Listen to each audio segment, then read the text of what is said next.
Ang manugang kong trilyonaryo. Kabanata 350. Naupo si Marian Yang sa tulong ni Aling Marta, mukhang namumutla, at kinuha ang tasa sa kamay ni Aling Marta. May ilang ginseng at wolfberry din sa loob nito. Marian, ito ang nanay na nagbigay sa iyo ng sanggol, dahan-dahan mong inumin. Nakangiting sabi ni Aling Marta, nakaupo sa tabi ni Marian, ang mabait na tingin, mukhang mainit talaga. Bahagyang ngumiti si Marian Yang, kinuha ang tasa, itinaas ang kanyang maisla na leeg, at humigop ng ilang higop. Pinanood ni Aling Martes si Marian Yang na umiinom ng kalahating tasa, at hindi niya kinaya, ngunit hindi siya umatras. Pagkatapos uminom, humiga si Marian Yang at nagpahinga. Sa ngayon, si Aling Marte ay labis na nabalisa, at labis na nagdurusa. Tinanong niya si Marian, Marian, kumusta ang iyong tiyan? Umiling si Marian Yang at mahinang bumulong, nasa kabutihang palad. Nang marinig ito ni Aling Marta, bumulong siya sa kanyang puso. Hindi pa ba sapat ang gamot na ito? O nabigo ito? Sa oras din na ito bumalik si Andrew Cheng. Ngayon lang niya nakita ang eksena, sarado ang kanyang mga kilay, nagmamadaling pumasok, at dumiretso sa tasa na gustong aipak ni Aling Marta, at hinawakan ito sa kanyang kamay. Nagulat din si Aling Marte sa biglaang eksenang ito, itinaas ang kanyang kilay para makita si Andrew Cheng, at biglang nataranta. Ah, Andrew Cheng, bakit ka bumalik? Ngumiti at ngumiti si Aling Marte, diretso sa kanyang puso, tulad ng pagiging isang magnanakaw, natatakot sa kanyang nahanap. Lalo na matapos makita si Andrew Cheng na nakatitig sa tasa ng ilang beses, mas lalo pang nalungkot si Aling Marta at nanginginig ang kanyang mga binti. Ah, mag-usap muna kayo, lalabas muna kami ni Papa. Hindi nararapat na manatili dito ng mahabang panahon. Nagmamadaling hinayla ni Aling Marte si Mang Nestor at gustong kunin ang tasa mula kay Andrew Cheng. Ngunit, anong pinainom mo para kay Marian? Sa isang mabangis na tunog ng interogasyon at galit, tinitigan ni Andrew Cheng si Aling Marta, ang kamay na may hawak ng tasa, ang berdeng mga kalamnan ay nakataas. Dam Marte Pinin, ginawa mo pa rin. Ano ang sabaw ng anti-fetus, ibigay mo yan sa akin. Si Aling Marte ay nagpapanggap na kalmado, at kailangan pa ring abutin. Sabaw ng sopas.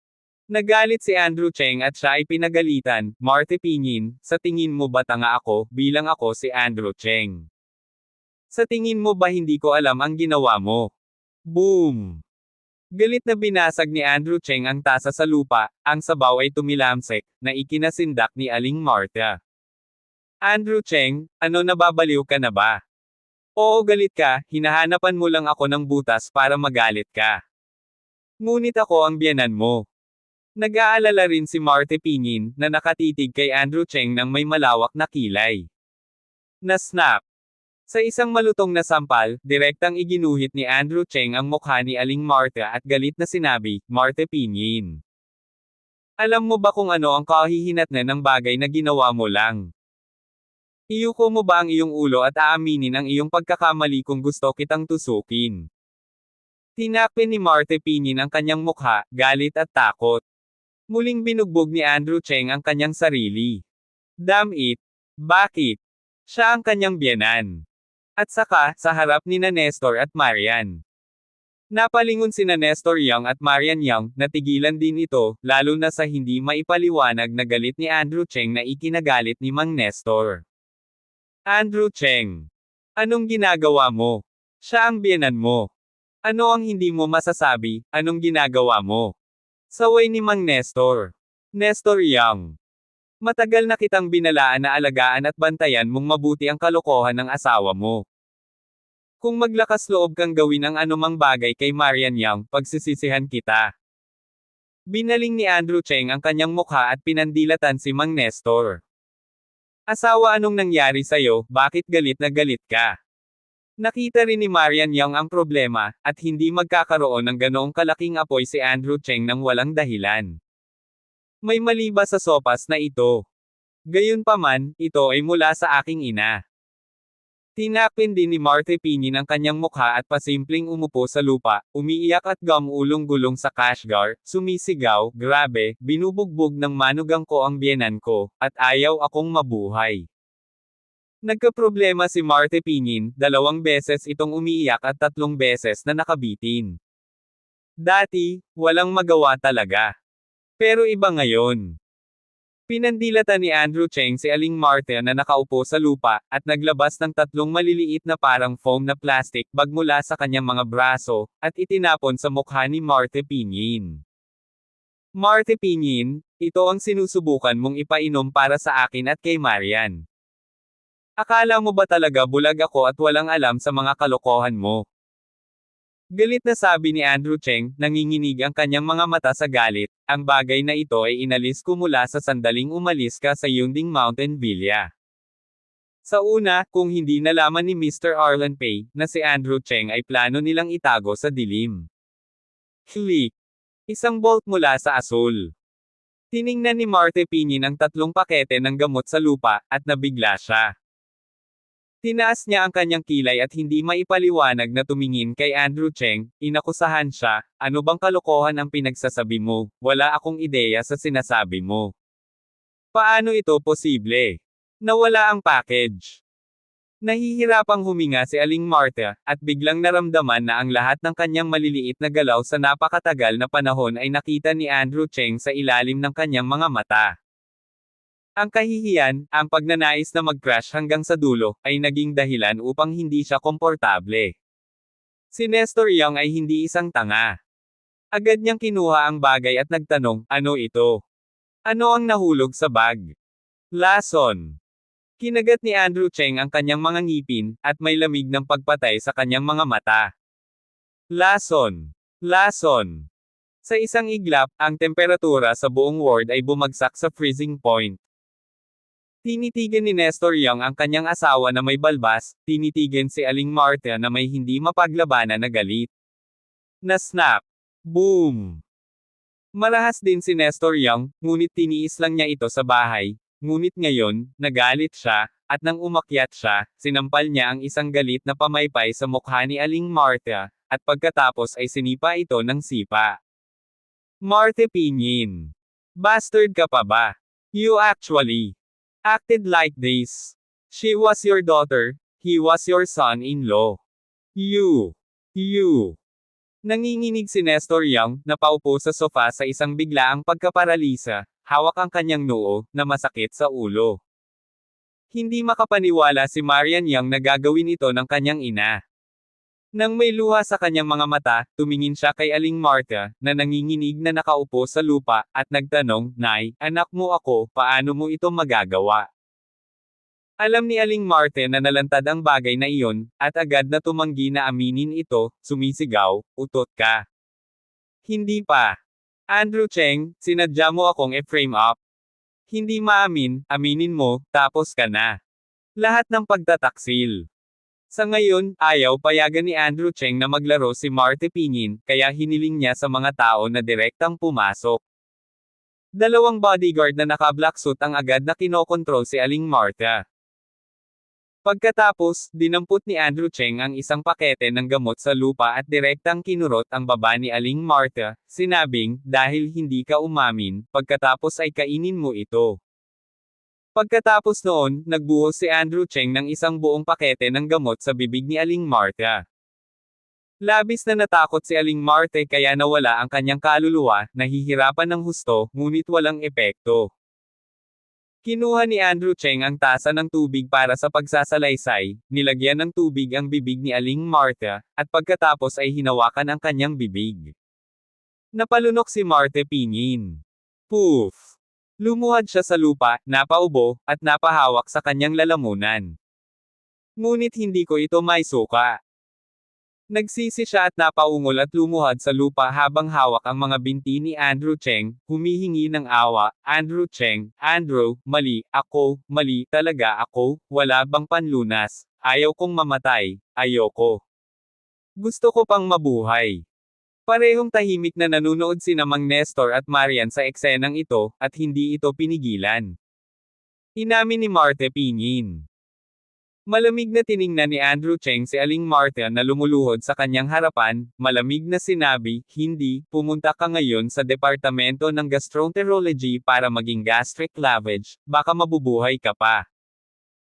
Sa sandaling marinig ito ni Aling Martha, agad siyang bumangon, natisod at tumakbo palabas ng ward, sumisigaw ng malakas, Doktor, tulungan mo ako, gusto kong maghugas ng tiyan. Dito, si Nestor Yang ay labis na nahihiya, bumangon, nagsalita ng ilang beses, yumuko ang kanyang ulo at humingi ng tawad kina Andrew Cheng at Marian Yang, Andrew, Marian, pasensya na. Dad, wala itong kinalaman sa iyo. Namumula ang mga mata ni Marian Yang at pinunasan niya ang kanyang mga luha, tumingin kay Andrew Cheng at nagtanong, kumuha ka ba talaga ng lason para sa aking ina? Huminahon na ang kalooban ni Andrew Cheng, at umiling siya at sinabing, peke, harina lang yon, hayaan mo siyang mag-aral at maging mabuting tao sa hinaharap. Bago umalis si Nestor Yang, gamaan ang loob niya nang marinig niya ito, at sinabi niya ang ilang salita kay Andrew Cheng, at umalis sa ward. Ang nangyari sa ospital ay natural na alam ni Helen Jing. Nabigo. Galit na galit si Helen Jing, nakatayo sa malaking bulwagan, nanginginig. Si Rose Jing ay tumabi sa kanya, ibinaba ang kanyang ulo, at ang kalupitan ay sumilay sa kanyang mga mata, na nagsasabing, Ma'am, hayaan mo ako mismo ang gagawa. Na-snap. Lumingon si Helen Jing at sinampal si Rose Jing ang atsaka, pinagalitan, tulala ka ba? Hindi nang ahas magsalita si Rose Jing. Itawag mo ako ng taong galing sa branch, at ipatupad agad ang plano. Sabi ni Madam Helen Jing, nakatingin sa labas ng bintana, malamig ang mga mata niya. Pagkatapos ng ilang araw ng pagiging kalmado, si Andrew Cheng ay tumatakbo sa magkabilang panig nitong mga nakaraang araw, parehong tama ang kumpanya at ang ospital. Upang maiwasan ang huling insidente, inayos ni Andrew Cheng ang maraming bodyguard sa ospital. Tungkol naman kay Martha Pinin, mula noong gabing iyon, naging tapat na ito. Kasi, araw-araw niyang pinapaalalahanan, kailan siya mamamatay. Bukod dito, natatakot pa rin siya na lumapit si Helen Jing. Bumagsak. Pahirapan. Ngunit sa araw na ito, mayroon pa ring mga tao na hindi dapat magpakita sa ward ng ospital. Si Lester Cao, ay espesyal na bumisita kay Marian Yang. Pumasok si Andrew Cheng sa ward dala ang kanyang chicken soup at nakita si Lester Cao na nakaupo sa kama at si Marian ay nakikipag-usap at tumatawa. Bakit ka nandito? Napakasama ng tingin ni Andrew Cheng, na may malamig na tono. Tumayo si Lester Cao at ngumiti at sinabing, banibisita ko si Marian Yang. Nabalitaan ko na si Bikang ay nahaharap ngayon sa kahirapan. Kailangan ko bang tumulong? Peking matulungin. Hindi na kailangan. Walang pakialam na sabi ni Andrew Cheng, umupo at binigyan si Marian Yang ng isang mangkok ng chicken soup. Tumawa si Lester Cao, sumilay ang natutulog na lamig sa kanyang mga mata, at biglang nagsabi, ay, oo, hiniling ko lang na mamasyal muna ang mga butil ng palay. Dapat siyang maglaro ngayon. Napakasaya. Kabanata 351. Biglang nagbago ang kutis ni Andrew Cheng, at bigla siyang tumayo, ang kanyang mga mata ay sumibol ng galit, nakatitig kay Lester Cao ng may kamatayan. Nasaan ang butil ng palay, nasaan si Milzen?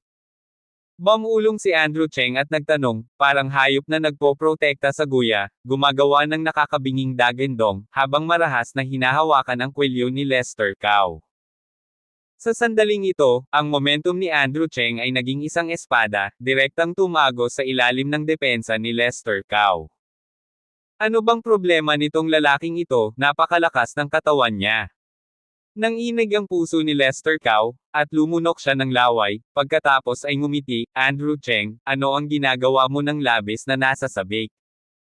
With that said, kinuha niya ang phone niya at binuksan ang video chat. Hindi nagtagal, lumitaw si Nurse Leslie at ang mga butil ng palay sa larawan, naglalaro sa palaruan, tuwang-tuwa. Meal. Sigaw ni Andrew Cheng. Dad, nasa Disney ako. Nakakatuwa. Nandito rin si Tita Leslie. May ilang malalaking kapatid na nakikipaglaro sa akin. Sa video, tila napakasaya ng butil ng palay. Nasa gilid din si Nurse Leslie at nagsabi ng ilang salita, "Kuya Andrew, ako na ang bahala kay Milzen." Sumimangot si Andrew Cheng, at tumangala kay Lester Cow na may maitim na kilay. Tanong niya sa mahinang boses, "What the hell do you want?" Pinagpag ni Lester Cow ang kanyang suit, tumingin kay Marian Yang sa higaan, at nakangiting sinabi, "Marian, anong nangyayari kay Andrew Cheng kamakailan, bakit galit na galit ito, nakikipaglaro lang ako sa bata." Masyadong abala si Marian Yang para humingi ng tawad, na nagsasabing, "Brother Cow, pasensya na. Si Andrew Cheng ay abala sa kumpanya kamakailan. Ikinalulungkot kong sabihin sa iyo para sa kanya." Ngumiti si Lester Cow at ikinaway ang kanyang kamay, "Okay lang, kung may problema man sa kumpanya mo, bagamat lumapit ka sa akin, tutulungan kitang malutas ito. Hindi na kailangan." Malamig na sabi ni Andrew Cheng, at pagkatapos ay humakbang pasulong, malamig na tinitigan si Lester Cow, "Binabalaan kita Lester, huwag mong subukang iabot ang iyong kamay, kung hindi, ang eksena sa gabing iyon ay mangyayari muli sa iyo. Magagawa mo ito sarili mo." Nang marinig ito ni Lester Cow, kumunot ang kanyang noo, at hindi komportable ang kanyang puso. "Andrew Cheng, umaasa ka lang sa Cheng Group mo, sa tingin mo ba ay magaling ka?" Nakangiting humikab si Lester Cow, medyo nagmamalaki ang kanyang mga mata, "Ayon sa narinig kong balita, natatakot ako na baka hindi maprotektahan ng kasalukuyang Cheng Group sa Kyoto ang sarili." Pagkatapos ng lahat, binati ni Lester Cow si Marian Yang at sinabing, "Marian, anong tulong ang kailangan mo, kahit na lumapit sa akin, hindi ito papayagan ni Andrew Cheng." Dahilan sa pangungusap na ito ni Lester, umalis si Lester Cow, mukhang mapagmataas at mayabang. Nakipag-ugnayan si Andrew Cheng kay Oliver Lee na abala at nalaman na ang mga butil ng palay ay naibalik ng ligtas sa villa. Sa pagkakataong ito, medyo natarante si Andrew Cheng. Saan nanggaling si Lester Cow? Nagpapakitang gilas na naman ba siya sa sarili niya? Ang Cheng Grupo sa Kyoto, hindi magagarantiyahan ang sarili. Kumusta, Old Kan? Ano ang nangyari sa Kyoto? Lumabas si Andrew Cheng sa ward at tinawagan si Mr. Arnel Kan para kumpirmahin. Sa telepono, nag-alala si Old Kan, na nagsasabing, "Young Master, binawi ng pamilya ang Cheng Group sa Kyoto. Ngayon, wala ng Cheng Group sa Kyoto. Nawala ang iyong pagkakakilanlan bilang dayuhan. Hiwalay. Hiwalay ulit." Nakaramdam ng pagkabalisa si Andrew Cheng sa kanyang puso at malabong naramdaman na ang bagay na ito ay may kinalaman kay Helen Jing. Kung wala ang Cheng Group sa Kyoto, lahat ng ginawa ni Andrew Cheng ay walang kabuluhan. Maaari mo bang sabihin kay Marian Yang ang iyong tunay na pagkatao? Ang young master ng Cheng family sa Changsan Island. Hindi uobra yan. Ilang mata ngayon ang nakatitig sa Changsan Island, nakatitig sa pamilya Cheng, nakatitig kay Andrew Cheng. Kapag ang kanyang pagkakakilanlan ay ganap na nalantad sa paningin ng publiko, sina Marian Yang at Milzen ay tiyak na magdurusa sa isang dilema na 100 beses na mas malakas kaysa ngayon. Kahit na, ito ay magsisimula ng isang spoiler ng maraming puwersa. Sa oras na iyon, si Andrew Cheng ay nabigla kahit na may 3 ulo at 6 na braso.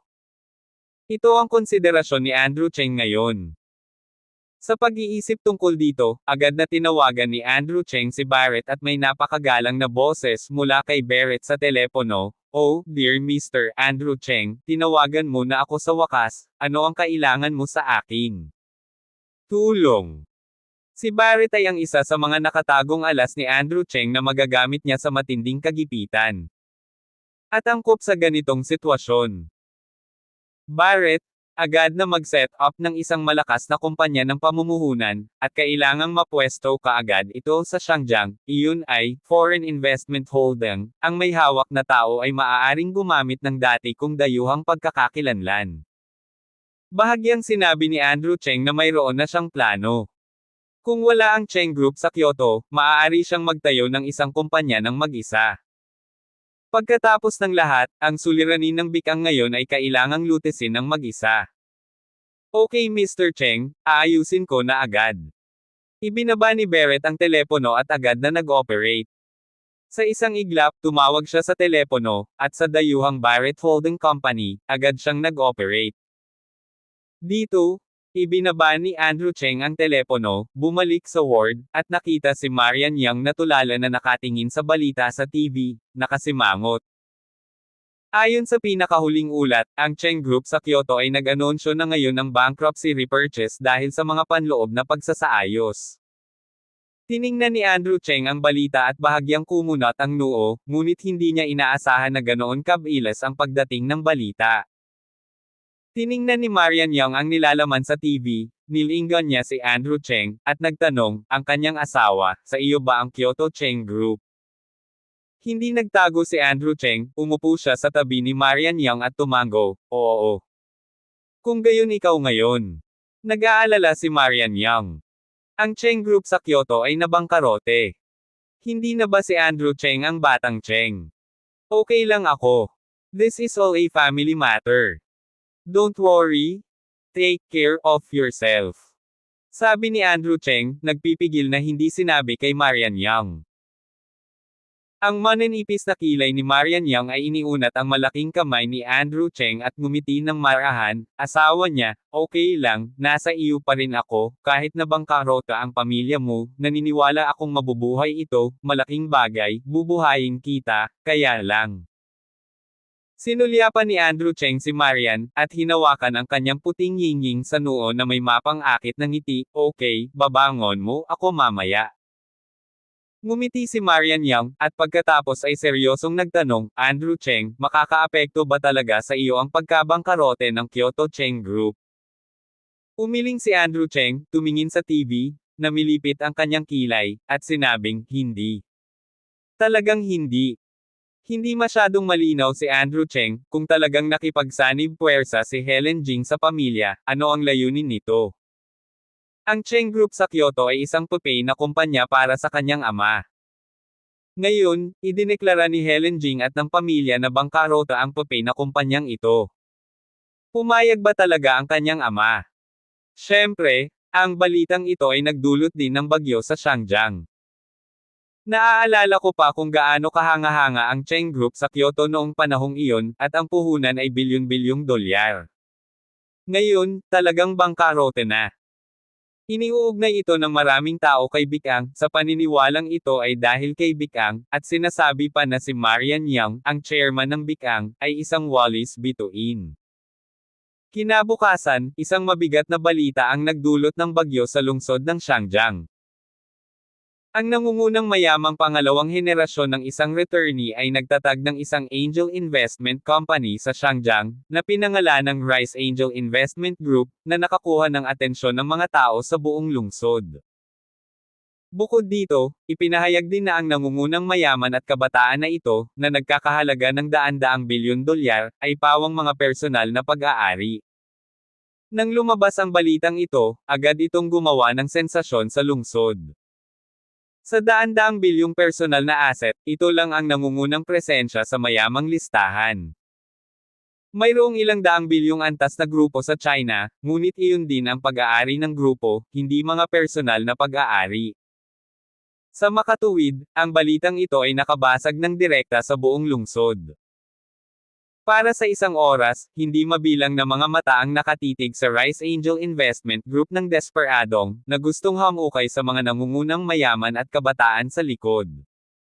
Makalipas ang 4 na araw, formal na nakalista ang Rice Angel Investment Group para sa negosyo. Sa ilang panahon, sunod-sunod na bumisita ang maraming mayayamang negosyante at negosyante sa lungsod, hawak ang teknolohiya o produkto ng kanilang kumpanya at naghahanap ng kooperasyon sa pamumuhunan. Gayunpaman, hindi nakatanggap ng tugon mula sa Rice Angel Investment si Shanghai, at lahat ng mga negosyante at mayayamang negosyante na pumunta para humingi ng kooperasyon. Dahil hindi man lang nila nakita ang general manager ng kumpanyang ito, lahat sila ay natanggap ng mga konsultant. Napakalamig, bullish. Ito ang impresyon ng lahat sa Rice Angel Investment Group. Hangin at ulan sa buong lungsod. Hulaan ng lahat, ano nga ba ang gusto nitong Rice Angel Investment? At nang pinag-uusapan ito ng lahat, isang mabigat na balita ang direktang tumama. Ang Rise Angel Investment ay aktibong naghahanap ng pakikipagtulungan kay Bicang para mamuhunan sa mga bagong gamot. Mabigat na balita. Ang Rise Angel Investment Group ay talagang nagkusa na humingi ng kooperasyon sa Bicang. Ito ay isang hindi pa nagagawang bagay, isang bagay na hindi mapaniwalaan ng lahat. Dahil naiintindihan ng lahat ng mga negosyante sa Shangjiang ang kapital at lakas ng puhunan ng Rise Angel. Sa sandaling mamuhunan sila sa Bicang, ang mga nagdaang bagyo ng Bicang ay direktang mapapawi. Ang ilang mga tao ay nag-conclude pa na hanggat naabot ng Bicang at Rise Angel Investment ang isang kooperasyon, sa hinaharap, ang pharmaceutical giant ng Shanghai ay Bicang. Sa makatuwid, sa loob ng ilang panahon, maraming kumpanya sa industriya ng parmasutiko ang nagsimulang makipag-ugnayan ng pribado kay Bicang at ipinahayag ang kanilang pagpayag na mamuhunan sa mga pagbabahagi. Tiningnan ni Marian Young ang serye ng mga ulat na ito sa Word, at ang buong tao ay nagulat. Tumingin siya kay Andrew Cheng, na naghihiwa pa rin ng mansanas, at masaya na parang porselana na manika. Sabi niya, ang asawa niya, ito. Totoo ba ito? Inabot ni Andrew Cheng kay Marian Young ang isang mansanas at sinabing, syempre totoo. Kinuha ni Marian Young ang mga hiniwang mansanas, at biglang kumislap ang ilaw, ang pangalan ng grupong ito ng Rise Angel Investment. Naalala ko na sinabi noon ni Andrew Cheng na ang magiging pangalan ng mga anak niya ay, Rice Grain, Milzen Cheng at Angel Cheng.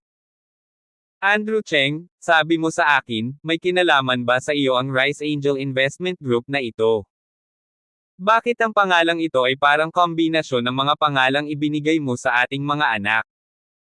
Tumingin si Marian Young kay Andrew Cheng at seryosong nagtanong. Natigilan si Andrew Cheng, saglit na paisip kung bakit niya nakalimutan ang bagay na ito.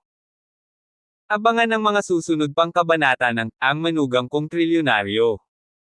Para sa higit pang mga update, mangyaring mag-subscribe sa aking YouTube channel at huwag kalimutang i-like at i-share.